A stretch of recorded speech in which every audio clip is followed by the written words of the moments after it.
ఆయాసమెందుకు ఐసా పైసా అంటూ ఓ అనుమంతో నువ్వు మార్చగలవ తలరాతే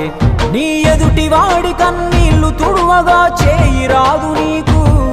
నీకెదురయ్యేటి అవరోధ సంద్రమును ఎవడు దాటిస్తాడు నీ కళ్ళ ముందు జరిగేటి ఘోరమును ఆపతెగువలేదు నీ వాళ్ళు కూడా స్థానములుంటే ఆడా ఎవడు రాడు సూర్యుడు విసుగే లేకుండా వెలుగుతో సాయం చేస్తాడు చంద్రుడు తిరిగే మడగడుగా చలువను రోజు పంచుతాడు కనుకే వేల ఏళ్ళుగా వాళ్ళ స్థానము గగన తలముపైనే సాయం అంటే దేవుడేరా తమ్ముడు ఆ దేవుడే దిగి వచ్చిన ఎవ్వడు నమ్మడు